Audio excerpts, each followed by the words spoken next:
Alhamdulillahi Rabbil Alameen. As-salatu was-salamu ala khatimin nabiyyin wa ala alihi wa sahbihi ajma'in. Amma ba'd. Fa'udhu billahi minash shaitanir rajim. Bismillahir rahmanir rahim. Qala Allah ta'ala fi Surah Al-E-Imran.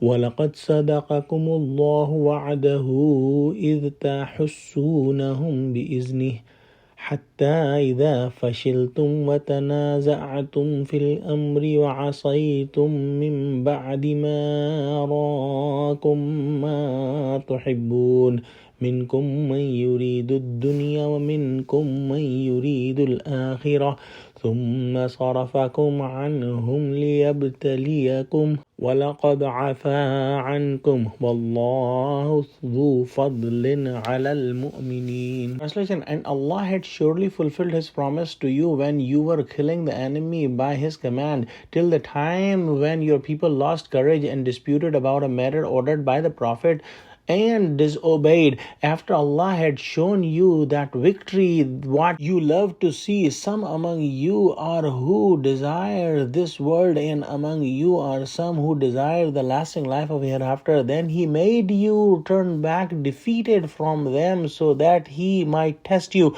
and even then He has already forgiven you, for Allah is the most gracious and kind to the believers. Let's revise in our minds the Battle of Uhud real quick. There was a small hill, its name was Jabal Ramat, and Allah subhanahu wa ta'ala's messenger put Hazrat Jubair radiallahu ta'ala anhu as a leader with 50 of the archers and advised them not to leave that place even if you see that we are all killed and our bodies are eaten by the birds. When the battle started, the flag holders, about 8 of them, were killed one after another by Muslims, and the mushrikeen were defeated and they were running away. When the archers on the hill saw this victory, they were leaving the hill, and the local commander asked them not to leave, but they did not listen to him and said that Prophet Muhammad said that if we were defeated and we are killed, then don't move, but right now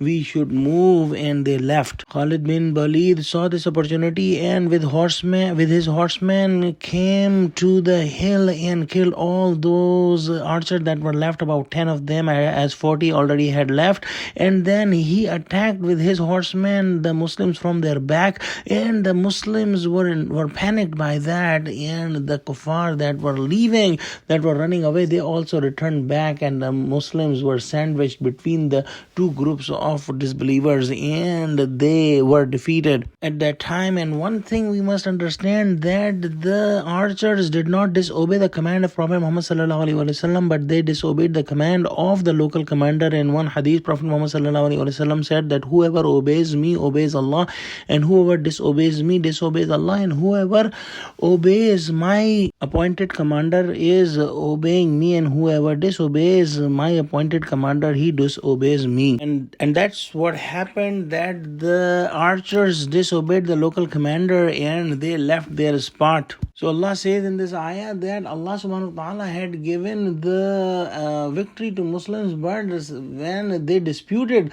about a matter ordered by the Prophet and disobeyed after Allah had shown them the victory and what they love to see. Most of the scholars have said that it is about the booty of the war. When they saw the booty of the war, they came down to collect the booty of the war. But some scholars have said that they left that hill because of the happiness of the victory, because they saw the victory and they wanted to join the Muslims in the victory.